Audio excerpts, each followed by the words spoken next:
ఓం శ్రీ అరుణాచలేశ్వరాయ నమః. నిన్న మనం బాలానంద స్వామి రమణులని అనేక మాటలు అనడం, ఆయనకి వచ్చిన పలహారాలు పళ్ళు అన్నీ కూడా ఆయన ఏమీ మాట్లాడరు, ఆయన ఏమీ అనరు, ఆయన నా శిష్యుడే అనే ఉద్దేశం అని అందరికీ చెబుతూ, ఆ ఉద్దేశపరంగా ఉంటూ అతనికి వచ్చిన తినుబండారుల్ని వాటిని తీసుకుని వెళ్ళిపోతూ ఉండేవారు. అయితే పళని స్వామి వారు ఈ బాలానంద స్వామి పెట్టెలో చూసి ఆయన వస్త్రాలని, పట్టు వస్త్రాలని, మిగిలిన వాటిని కూడా బయటికి వేసేసరికి అది చూసిన బాలానంద స్వామి తట్టుకోలేక నానా మాటలు రమణులని అనడం దగ్గర ఆగాం మనం.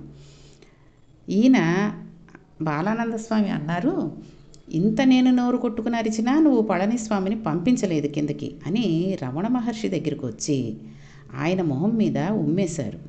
అయితే రమణులు అలాగే చూస్తున్నారు. ఏం చేస్తాడు ఇంతకన్నా, బుద్ధి లేదన్నాడు, వెళ్ళిపోయాడు. అసలు నేను ఈ కొండ మీద ఉండను, నువ్వేమనుకుంటున్నావో, నేను లేకపోతే నీకు గౌరవం ఉందనుకుంటున్నావా, నా శిష్యుని అని చెప్పాను కాబట్టి వస్తున్నారు నలుగురును అని నానా మాటలు అన్నాడు.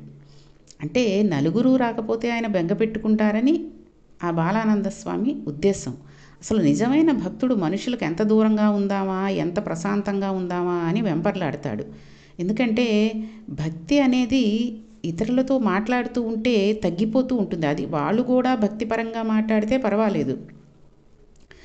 కేవలం లౌకికంగా ఏదైనా మామూలు విషయాలు మాట్లాడుతూ ఉంటారనుకోండి, ఈ భక్తిని విడిచేసి మిగిలిన వాటి మీద ఆసక్తి చూపించడం మొదలు పెడుతూ ఉంటాం. సహజం కదండి అది. కాబట్టి భక్తిని అడ్డుపెట్టి పబ్లిసిటీ కోరుకునే వాళ్ళు ఉంటారు. వాళ్ళు ఎంతమంది రావాలి, ఎంతమందిని రావాలని కోరుకునేవాళ్ళు తప్ప నిజంగా భక్తితో ఉండాలనుకునేవాడు మౌనంగానో, గ్రంథపఠనం చేసుకుంటూనో, జపం చేసుకుంటూనో గడపాలి. ఏకాంతంగా ఉండాలని అభిలషిస్తాడే తప్ప ఇంకొకటి ఉండనే ఉండదు అతనికి, ఇంకొకటి కోరుకోడు.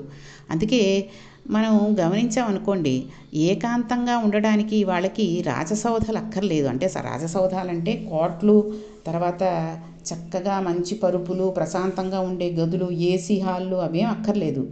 ఎవ్వరూ రాకుండా వడ్ల బస్తాలు పారేసి గది ఇచ్చి ఆ గదిలో కుర్చీ వేసి ఇక్కడ కూర్చుని చదువుకోండి అని లైట్ వేసి తలుపేసి వెళ్ళిపోయాం అనుకోండి, హాయిగా అందులో కూర్చుని ఆయన చక్కగా ఏ వాల్మీకి మహర్షి రామాయణము లేకపోతే భాగవతము, ఆయనకి ఏది కావాలంటే అది చదువుకుంటూ ఉంటారు. ఇంకా మిగిలిన వాళ్ళ గొడవ ఉండదు. ఆయనకి తిండి తిప్పలు కూడా అక్కర్లేదనిపిస్తూ ఉంటుంది. ఎప్పుడో ఆకలేసిందనంటే అప్పుడు తలుపు తీసుకుని బయటకు వస్తూ ఉంటారు. వాళ్ళకి కావాల్సింది ఏకాంతం తప్ప సౌకర్యాలతోటి ఏకాంతం కాదు. అది ఆయన స్థితి. ఈ రోజుల్లో మనం పిల్లలకి కూడా, చిన్న చిన్న పిల్లలకి కూడా వాళ్ళకు ఒక గది సెపరేట్గా, అందులో ఒక ఏసీ, ఒక టేబుల్, దాని మీద ఇప్పుడు అందరికీ కంప్యూటర్, ల్యాప్టాప్లు వచ్చేస్తున్నాయి అందరికీను. ఆ ల్యాప్టాప్లు అందులో ఈ కరోనా టైంలో, లాక్డౌన్ టైంలో ఆన్లైన్ క్లాసులని పెట్టేసిన మీదట ల్యాప్టాపుల్లో కావడం, వాళ్ళకు ఎవరైనా వస్తే వాళ్ళకి కూర్చోడానికి 2 కుర్చీలు ఆ గదిలోనే, ఇలా అనేక రకాలుగా వాళ్ళకి సౌకర్యాలు కల్పించేస్తే వాడు ఏమైనా ఫస్ట్ క్లాస్లో పాస్ అవుతున్నాడా అండి? అత్యవసర మార్కులతోటి పాస్ అవుతున్నారు. దానికే మనం ఆనందించేస్తున్నాం. కాబట్టి సౌకర్యం ఎంత ఉన్నది, ఎంతలా చేశాము అనేది ముఖ్యం కాదు. మనం చదువుకోవడానికి వాళ్ళకి వీలుగా కాస్త ప్రశాంతంగా సైలెంట్గా ఉండే పరిస్థితుల్ని చూపిస్తే చాలు. అంతేగాని వీడికి ఇంత గది ఇచ్చేసి, ఇంత ఏసీలు పెట్టేసి, ఇన్ని బల్లలు, ఇన్ని కుర్చీలు ఇచ్చి, వాడికి ఫోన్లు, తర్వాత ఈ చెవుల్లో పెట్టుకుని వినడానికి వీలుగా ఉండేటట్టుగాను అన్నీ ఇచ్చి, పక్కన మనం సీరియల్ పెట్టుకుని టీవీ చూస్తుంటే పక్క గదిలో వాడికి ప్రశాంతత ఎక్కడుంటుందండి? వాడి దృష్టి అంతా అటే ఉంటుంది. కాబట్టి సౌకర్యం చూడడం కాదు, వాడికి బుద్ధి చదువు మీద ఉందా లేదా అన్నది తెలుసుకోవాలి. అందుకని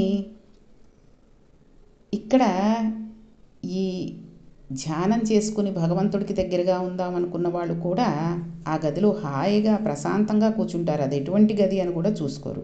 వాళ్ళకి కావాల్సింది ఏకాంతం తప్ప సౌకర్యాలతోటి ఏకాంతం కాదు. అది ఆయన స్థితి. 10 మంది రాకపోతే బెంగ పెట్టుకుంటారు ఆయన అనుకుంటున్నాడు బాలానంద స్వామి. ఇది ఈయన స్థితి.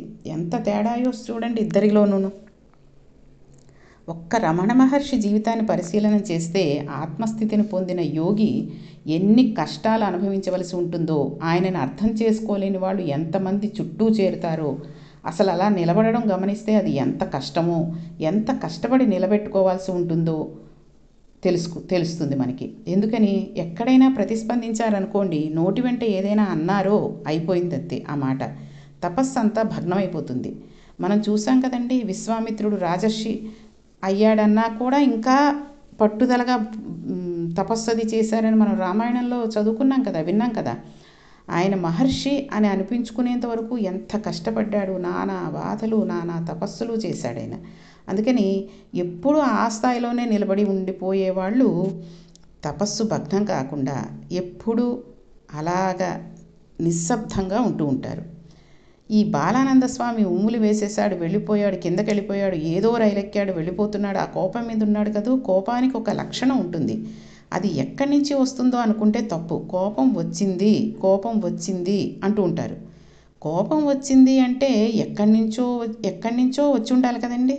కోపం బయట నుంచి లోపలికి రాదు, లోపలే ఉంటుంది. ఉండి అవకాశం కోసం ఎదురు చూస్తూ ఉంటుంది. అవకాశం వచ్చినప్పుడు పైకి లేచిందా, క్రోధమూర్ఛిత అంటారు వాల్మీకి మహర్షి. క్రోధం ఆవహిస్తే ఉండే లక్షణం ఏమిటో తెలుసా అండి? మొట్టమొదటి లక్షణం నాలుక మీద అదుపు తప్పిపోతుంది. మనం ఏమేం మాట్లాడుతున్నాం అన్న దాని మీద అదుపు ఏమీ ఉండదు. అదుపు లేని మాట నోటి వెంట వస్తూ ఉంటుంది. ఆలోచన అనేది చచ్చిపోతుంది. అదుపు లేనంత వేగంతో నోటి వెంట మాట వచ్చేస్తూ ఉంటుంది. బాగా ప్రశాంతంగా ఉంటే విశేషమైన అదుపులో వాక్కుంటుంది, కానీ తక్కెట్లో పెట్టి ఆలోచించి మాట్లాడతారు అలాంటి వాళ్ళు. అంత ప్రశాంతంగా ఉంటారు. ప్రశాంతానికి పూర్తి విరుద్ధం క్రోధం.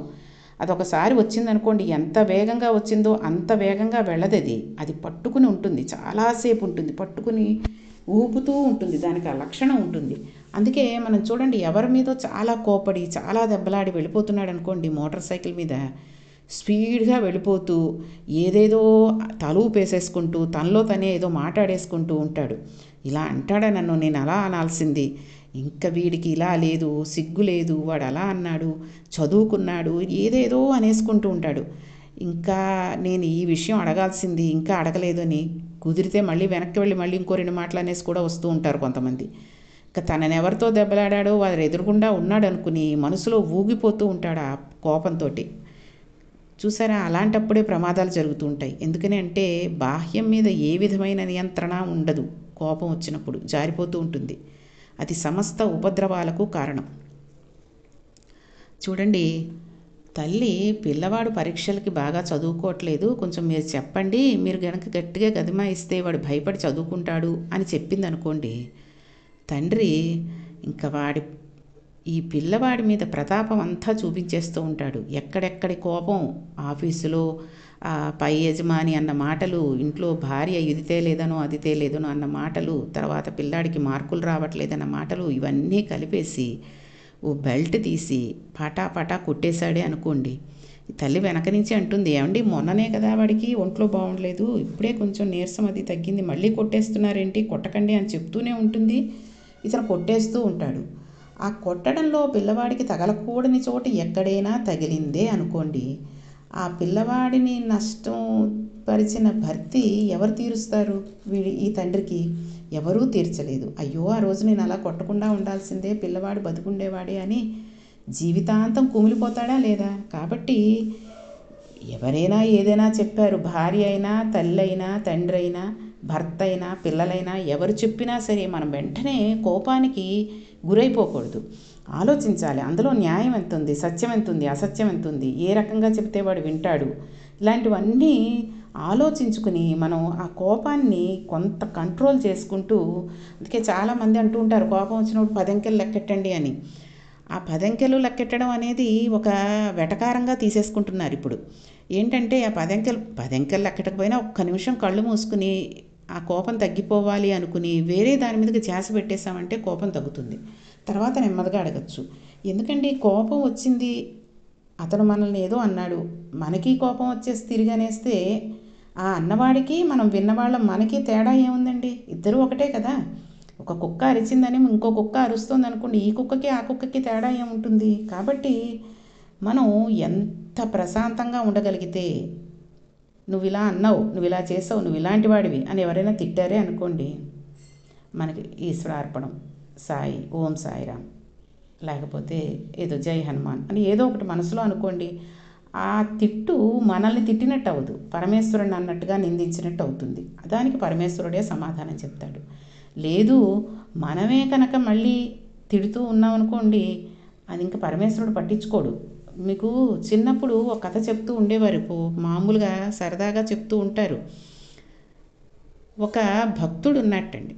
ఆ భక్తుడు గొర్రెలు కాచుకుంటూ ఉంటే ఈ చుట్టుపక్కల వాళ్ళందరూ కూడా ఆ పిల్లవాడిని రాళ్ళు పెట్టి కొడుతూ ఉంటే విష్ణుమూర్తి గబగబా లక్ష్మీదేవి దగ్గర నుంచి లేచి వెళ్ళిపోతుంటే, ఏంటి స్వామి అంత కంగారుగా పెడుతున్నారంటే, నా భక్తుడిని రాళ్ళు ఇచ్చుకు కొడుతున్నారు వాళ్ళందరూనూ, వాడిని కాపాడాలి కదా, వాడు ఏమీ చెయ్యట్లేదు, అందుకని కాపాడడానికి పెడుతున్నాను, నిత్యం నన్ను కీర్తిస్తూ ఉంటాడు, నా గోవుల్ని రక్షిస్తున్నాడు, అందుకని చెప్పేసి నేను అతన్ని రక్షించడానికి పెడుతున్నాను అని చెప్పాట.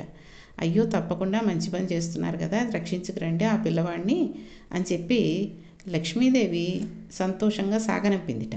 వెళ్ళిన 2వ నిమిషానికి మళ్ళీ తిరిగి వచ్చేసారట. అదేమిటి స్వామి మీరు రక్షించడానికని వెళ్ళారు, అప్పుడే వచ్చేసారేంటంటే, నేను రక్షిద్దామని అనుకున్నాను, కానీ ఈ రాళ్ళు కొట్టిన వాళ్ళ మీదకి నా భక్తుడైన ఈ పిల్లవాడు కూడా రాయి విసిరేస్తున్నాడు, ఇంకా తనని తాను రక్షించుకుంటున్నప్పుడు నేనెందుకు రక్షించడం అని చెప్పి వెనక్కి వచ్చేసానన్నట్ట. అందుకని మనకి కోపం వచ్చి మనం ఎదుటి వాళ్ళు ఏదో అన్నారని మనం కూడా అనేయడం మొదలెట్టామనుకోండి, భగవంతుడు మనల్ని రక్షించడానికి రాడు. కాబట్టి మనం పరమేశ్వరార్పణం అనుకున్నాం అనుకోండి, ఆయనే చూసుకుంటారు. ఆ వాళ్ళని ఏ రకంగా వాళ్ళకి తగిన శిక్ష వెయ్యాలి అన్నది ఆయన చూసుకుంటాడు. తన కోపమే తన శత్రువు, తన శాంతమే తనకు రక్ష, దయ చుట్టంబో అని మనకి చిన్నతనంలో పద్యాలు నేర్పారు కదండి. క్రోధకృత్కర్త విష్ణుబాహు మహీధర అని విష్ణు సహస్రంలో ఉంది. కాబట్టి ఇంత కోపంగా బాలానంద స్వామి రైలెక్కాడు. ఎవరో అక్కడ కొంతమంది పిల్లలు కూర్చుని ఉన్నారు.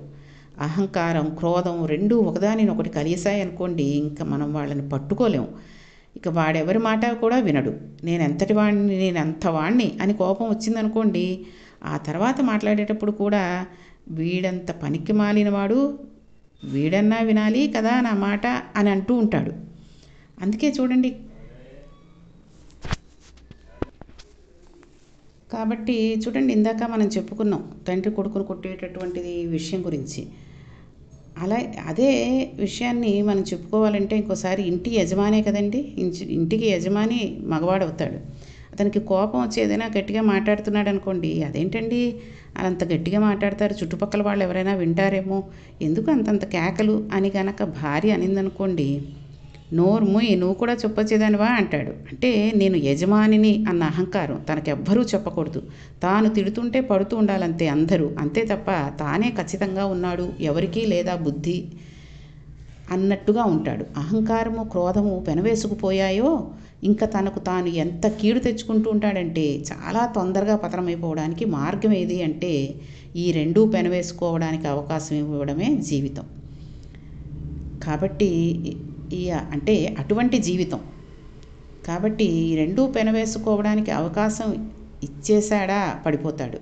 అందుకే సాధారణంగా కొంతమంది ఎవరైనా పేర్లేని చెప్పినప్పుడు మహానుభావుడండి అనడం అలవాటైపోయిందనుకోండి జీవితంలో, ఆయన మహానుభావుడండి వెంటనే అనడం వచ్చిందనుకోండి, వాడు ఒబ్బిడవుతాడు జీవితంలో. అంటే ఆయన పేరు గుర్తొస్తే వీడిన అహంకారం వదిలేస్తూ ఉంటుంది. ఆయన ఎంత గొప్పవాడు అని మనసులో స్ఫురణకు వస్తూ ఉంటుంది.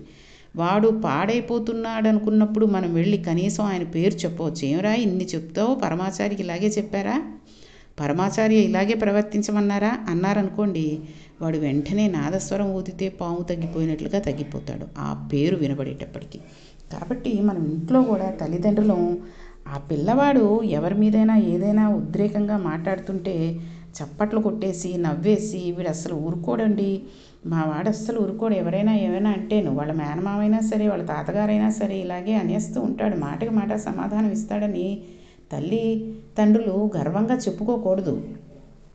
అప్పటికప్పుడు నిజంగా మేనమామ, తల్లిదండ్రులు, తాతగారు, నాన్నమ్మలో, అమ్మమ్మలో మంచి గొడవ పెట్టిన మనుషులే, వాళ్ళు ఓ మాట అన్న మనుషులే అయినప్పటికీ కూడా తప్పు, నువ్వు మాట్లాడడానికి వీల్లేదు, పెద్దవాళ్ళని ఏం అనడానికి వీల్లేదని 2 సార్లు గట్టిగా కోపడి చెప్పామనుకోండి, 3వసారి వాడు మాట్లాడు. అసలు నిజానికి పెద్దవాళ్ళం ఇంట్లో వాళ్ళం మాట్లాడుతున్నప్పుడు పిల్లల్ని ఆ చుట్టుపక్కల ఉండనివ్వకుండా ఉండడమే మంచిది.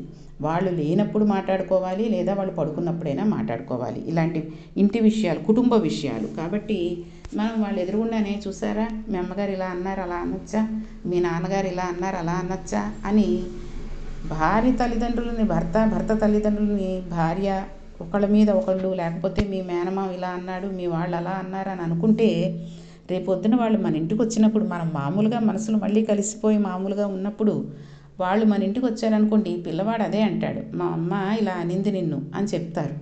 కాబట్టి చాలా జాగ్రత్తగా పిల్లల దగ్గర మనం నడుచుకుంటూ ఉండాలి. వాళ్ళకి కూడా చెప్తూ ఉండాలి, అంతలా ప్రవర్తించకూడదు, ఫలానా వ్యక్తి ఎలా అన్నాడా, ఆయన ఎంత సహనంగా ఉన్నాడు, ఎంత గుణవంతుడు అని అలాంటివి చెప్తూ ఉండాలి పిల్లలకి కూడా. అసలు అహంకారమే పెరిగిపోయిందనుకోండి, పూర్తిగా దాన్ని పాలు పోసి పోషించేశారనుకోండి, కొంతమంది వ్యక్తులను చూడండి, ఎవరు పేరు చెప్పండి ఏకవచన ప్రయోగమే, వాడా అంటూ ఉంటారు. ఈ గుణం చాలామందికి ఉంటూ ఉంటుంది. ఒకళ్ళని పొగిడితే మరి భరించలేరు, లేకపోతే వాళ్ళ విలువ తెలీదు, నేను నా అంతటి వాడిని లేడని అనుకుంటూ ఉంటారు.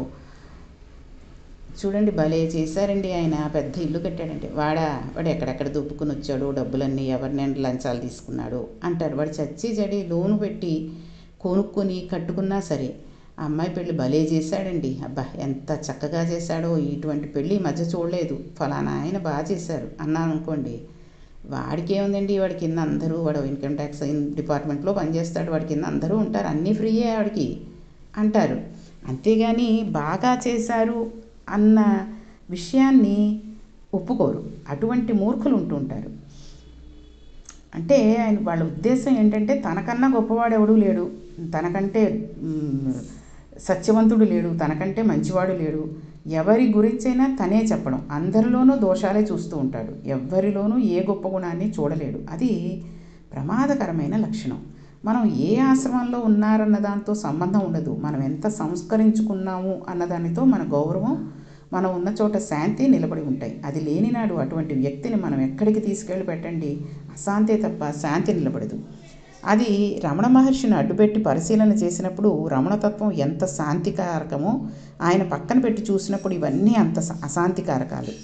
కాబట్టి ఇక్కడ బాలానంద స్వామి రైల్లో ఆ పిల్లల్ని చూశాడు అని చెప్పుకున్నాం కదా ఇందాక.